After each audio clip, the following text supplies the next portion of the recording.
Notre invité qui n'est autre que Luc Gras, bonjour. Bonjour. Politologue. Alors ça, c'est vraiment une période de pointe, si j'ose dire, pour le politologue que vous êtes. On a rarement vu autant d'incertitudes, autant d'enjeux, autant d'expectatives aussi, voire d'inquiétudes pour beaucoup de Français à l'approche d'un premier tour d'élection législative. Alors, je vais d'abord faire un point sur les derniers sondages, en particulier le nôtre, tant qu'à faire, le rolling IFOP fiducial pour Sud Radio. Je rappelle, c'était vendredi soir.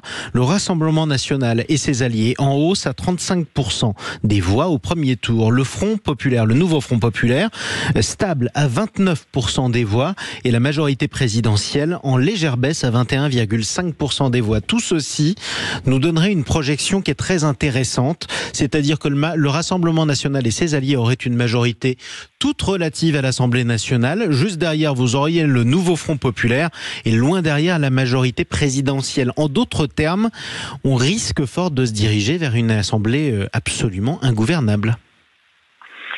Alors, il faut savoir pour nos auditeurs que pour obtenir la majorité absolue, il faudrait que la première formation soit à peu près à 40%. Donc j'ai envie de dire, encore un petit effort, messieurs et madame les électeurs. Vous voyez, on est à 35 ou 29% pour arriver à 40% ou 21% et demi évidemment, mais c'est encore plus loin. Et donc, voilà. 40%, c'est à peu près la barre fatidique pour pouvoir avoir une majorité absolue qui, je le rappelle, est de 289 voix sur 577.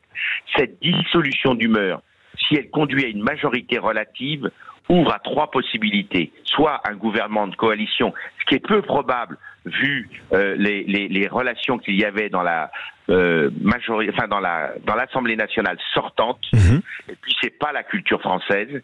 Deuxièmement, un gouvernement d'experts, c'est-à-dire qu'on prendrait pendant un temps, au moins d'un an, vu jusqu'à une éventuelle nouvelle dissolution, de gens qui seraient qualifiés, un général pour l'armée, un économiste pour l'économie et un médecin pour la santé. Ce qu'on appelle un gouvernement technique en Italie où on est plus habitué à ce genre de formule. Voilà, avec le gouvernement Draghi, tout à fait. Ça paraît compliqué aussi en France vu la tension qu'il y a dans le champ politique.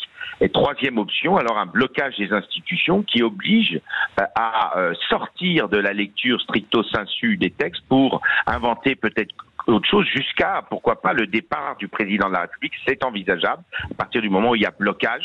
Vous voyez que de toute manière, au lendemain du deuxième tour des élections législatives anticipées qu'a provoqué le président Macron, il va peut-être être lui-même surpris du résultat qui ne correspondra pas en rien à ce qu'il avait imaginé. Alors attention, quand on dit gouvernement de coalition peu probable compte tenu des relations, on aurait pu dire la même chose et c'est probablement ce que s'est dit le président de la République au sujet de la gauche, union de la gauche, peu probable compte tenu de la campagne des européennes qu'elle vient de faire et pourtant ça a fini par marcher, donc on n'est peut-être pas au bout de nos surprises. Mais au-delà de ça, revenons aussi sur un des enseignements de notre projection. Alors on la regarde avec prudence parce qu'une projection pour les législatives c'est extrêmement difficile à vérifier. Mais notre projection IFOP fiduciale pour Sud Radio montre qu'il n'est pas totalement exclu que le Front populaire finalement termine devant en nombre de députés le Rassemblement national et ses alliés. Ça changerait tout. Alors vous avez parfaitement touché un point essentiel, c'est en politique et particulièrement dans les législatives, c'est la dynamique. C'est-à-dire que observer dans les derniers jours quel sera le bloc parmi ces trois blocs qui est en dynamique. Parce que, vous savez, la politique, j'aime dire que c'est un paquebot. Ça ne se retourne pas d'un coup. On ne fait pas des têtes à queue, sauf institutionnels comme vient de le faire le président. Mais au niveau des mouvements généraux, on sait qu'il y a eu un Français sur trois qui veut voter pour le Rassemblement national. On ne savait pas que effectivement la gauche coalisée et quel que soit le passif qu'il y a entre eux au moment des européennes, eh bien pourrait aller chercher autour de 30%. Donc il y a une dynamique qui s'est enclenchée avec la dissolution pour la gauche ce que n'attendait probablement pas d'ailleurs le président Macron, et voir ce qu'elle peut donner, c'est possible. Mais de toute manière, ils sont encore plus loin que le Rassemblement national pour aller chercher une majorité absolue. Effectivement. Autre point, c'est l'argument de la majorité présidentielle en ce moment. Elle dit et elle reconnaît, oui, on est loin derrière dans les sondages, sauf que il y a 2 semaines aux européennes, on était à 14%. Aujourd'hui, on est autour de 20%. Concrètement, on a encore une chance de s'en sortir. Est-ce que la majorité présidentielle a encore une chance de s'en sortir? Écoutez, objectivement, je ne crois pas. Reconnaissons tout de même qu'il y a eu à un moment, là, il y a une semaine, une légère dynamique, une poussée. Ils étaient partis de 18, sont montés à 22. Donc il y a une poussée. Le fait que Édouard Philippe et Gabriel Attal, se soient distanciés par rapport au président de la République est certainement une bonne chose pour le camp présidentiel, paradoxalement. C'est-à-dire que l'image de Emmanuel Macron dans les sondages est tellement mauvaise, 26% des Français sont favorables contre 46% à Gabriel Attal, que se distancer du président, mais en si peu de jours, c'est compliqué, et dans la division, ça le serait encore plus. Donc si le camp présidentiel arrive à s'unir pour montrer qu'il y a une alternative de ce côté-là, à la majorité actuelle, qui est une majorité qui serait issue elle-même de ce camp-là, ça peut donner quelque chose, mais de la même manière que je l'ai dit pour le nouveau Front populaire, ils partent encore plus loin, puisqu'ils sont à 21,5%, 22%. Il faut aller chercher 40%, sachant qu'il y a quand même un avantage pour cette troisième composante, qui est la composante, disons, centriste, c'est qu'au deuxième tour, quel que soit l'adversaire, ils sont toujours favorisés parce qu'ils vont chercher tous les électorats qui ne veulent pas des positions politiques plus marquées. En gros, le bloc central est en retard au premier tour. En revanche, s'il arrive à passer au second tour, il a beaucoup plus de chances de l'emporter que les autres, c'est ça ? C'est exactement cela. Alors, parlons maintenant de ce qui va se passer. Hier, Jean-Luc Mélenchon, invité de nos confrères du service public à la télévision, expliquait qu'il n'avait toujours pas exclu d'être Premier ministre et qu'après tout, ce serait à l'intérieur du nouveau Front populaire, si celui-ci était en tête à l'Assemblée nationale, eh bien, ce serait le parti qui serait en tête, soit la France Insoumise, soit le Parti Socialiste, qui choisirait le Premier ministre. Est-ce que ça peut être un repoussoir ou pas, Jean-Luc Mélenchon, Premier ministre ?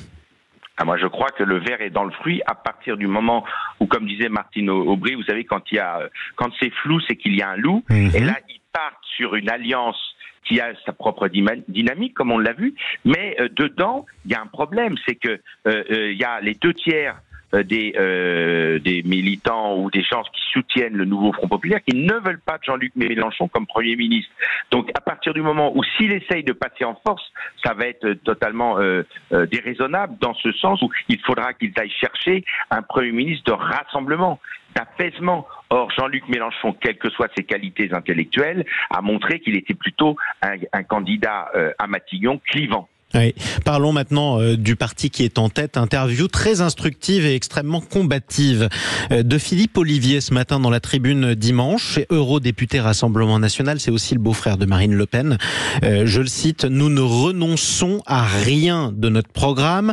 Le Front populaire n'est autre qu'un front pro-islamiste et crypto-antisémite. » Je cite Philippe Ollivier. « Ce Front populaire encourage la violence. » Il ajoute « Les Républicains sont un paquebot, un bateau qui coule et de toute façon, les indécis des Républicains, c'est-à-dire ceux qui ne choisissent pas entre la majorité ou alors le Rassemblement national, ces indécis-là, ils mourront avec le bateau.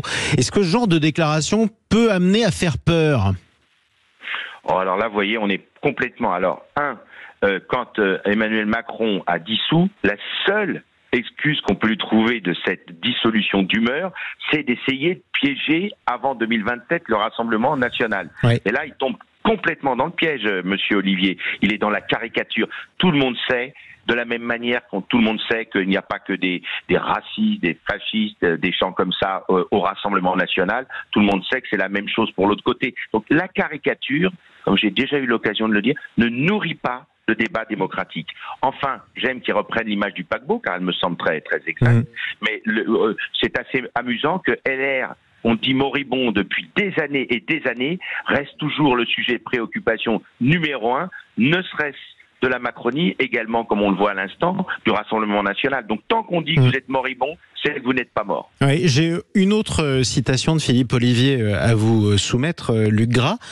On parle de l'impossibilité théorique pour le Rassemblement national de convoquer un référendum, puisqu'il est contre le président de la République. Réponse de Philippe Ollivier: si on peut, l'article 11 est applicable de la Constitution, et ce n'est pas Laurent Fabius, certes président du Conseil constitutionnel, mais complètement déconnecté du peuple et des réalités, qui va connaître mieux la Constitution que le général de Gaulle. Est-ce qu'on est mal parti quand même pour un fonctionnement des différentes institutions entre elles ? Mais j'ai l'impression que là, en l'occurrence, l'intervenant, c'est plutôt lui qui est déconnecté, parce qu'il y a plusieurs obstacles. D'abord, faut qu'il aille chercher une majorité à la Chambre, donc il se situe déjà dans une majorité absolue.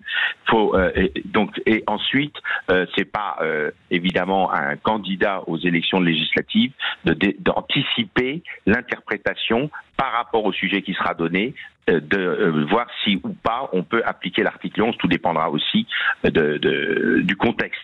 Et nous ne connaissons à ce jour ni l'heure ni le contexte. Et on en reparlera en tout cas dans une semaine, J-7 avant les élections législatives. Je rappelle, chers amis qui nous écoutez, que vous pouvez encore faire une procuration, quel que soit votre vote d'ailleurs.